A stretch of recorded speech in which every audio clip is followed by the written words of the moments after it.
আজকে আমি আপনাদের সাথে শেয়ার করব ভীষণ মজাদার একটি রেসিপি। হঠাৎ করে বাসায় মেহমান আসলে কিভাবে অল্প সময়ের মধ্যে 2 টুকরো চিকেন দিয়ে এই নাস্তাটা বানিয়ে নিতে পারবেন, সেই রেসিপিটা আজকে আমি আপনাদের সাথে শেয়ার করব।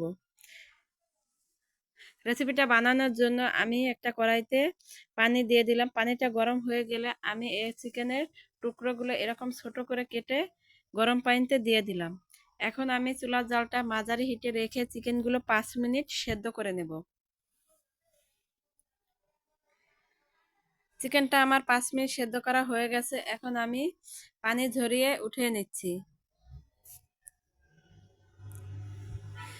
এরপরে চিকেনগুলো আমি এরকম ঝুরঝুরা করে নিয়েছি।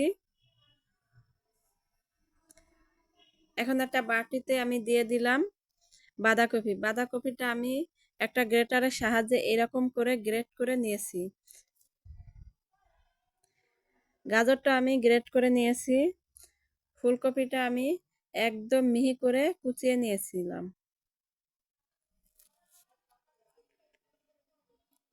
এরপরে দিয়ে দিলাম চিকেন, দিয়ে দিচ্ছি 1 কাপ পেঁয়াজ কুচানো, 5 থেকে 6টা কাঁচামরিচ। এখানে আমি ঝালটা আমার অনুযায়ী দিয়েছি, আপনারা চাইলে কম বা বাড়িয়ে দিতে পারেন। দিয়ে দিলাম কিছু ধনিয়া পাতা কুচি, স্বাদ মতো লবণ, হলুদের গুঁড়া, মরিচের গুঁড়া পরিমাণ মতো, হাফ চামচের কম ধনিয়ার গুঁড়া, দিয়ে দিলাম হাফ চামচ রসুন পাউডার, জিরা বাটা, আদা বাটা। এখানে আমি রসুনের পাউডার দিয়েছি, সেই জন্য আমি রসুন বাটাটা দিইনি, আপনারা চাইলে রসুন বাটাটা দিতে পারেন। দিয়ে দিলাম একটা ম্যাগি মশলা স্বাদ ও ফ্লেভারের জন্য, 2 চামচ বেসন, 1 চামচ কর্নফ্লাওয়ার। এখানে আমি বেসনটা ব্যবহার করেছি, আপনারা চাইলে কিন্তু চালের গুঁড়াটা ব্যবহার করতে পারেন। এখন আমি মিশ্রণটা হাত দিয়ে ভালো করে মেখে নেব। মিশ্রণটা আমার হাত দিয়ে ভালো করে মাখা হয়ে গেছে। এখন আমি হাতে তেল মাখিয়ে নিচ্ছি।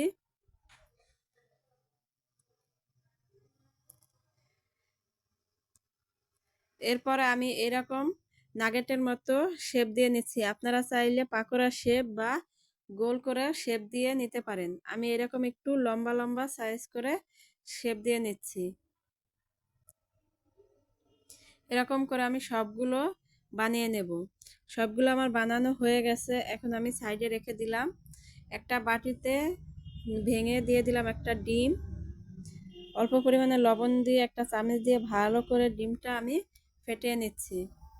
আমি প্যানে আগেই তেল দিয়ে দিছিলাম, তেলটা গরম হয়ে গেছে। এখন আমি ডিমের ভিতর পাকোড়াটা এরকম চুবিয়ে তেলে ছেড়ে দিলাম। এই সময় চুলার জালটা একদম লো হিটে রেখে এগুলো ভেজে নেব। চুলার জালটা বাড়িয়ে ভাজবো না, তাহলে কিন্তু উপর থেকে তাড়াতাড়ি কালার চলে আসবে, ভিতরটা কাঁচা থেকে যাবে, খেতে একটুও ভালো লাগবে না। সেই জন্য চুলার জালটা একদম লো হিটে রেখে আমি এগুলো ভেজে নেব। আমার এগুলো এক পাশ হয়ে গেছে, এখন আমি উল্টে দিচ্ছি আর এক পাশ হওয়ার জন্য।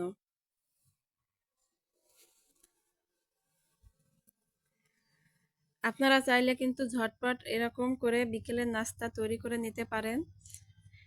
ভিডিওটি ভালো লাগলে আমাকে সাপোর্ট করার জন্য চ্যানেলটি সাবস্ক্রাইব করে রাখবেন। হয়ে গেছে আমার আজকে খুবই অল্প সময়ের মধ্যে ঝটপট বিকেলের নাস্তা। একটু সসের সাথে খেতে কিন্তু এই নাস্তাটা দারুণ লাগে। আমি একটা ভেঙে দেখিয়ে দিচ্ছি ভিতরটা কেমন হয়েছে। আশা করছি আমার আজকের ভিডিও সবার কাছে ভালো লেগেছে। যদি ভালো লেগে থাকে এবং কে কোথা থেকে দেখছেন, অবশ্যই কিন্তু আমাকে কমেন্ট করে জানিয়ে দিবেন, যাতে আমি আপনাদের ধন্যবাদ জানাতে পারি। আল্লাহ হাফেজ।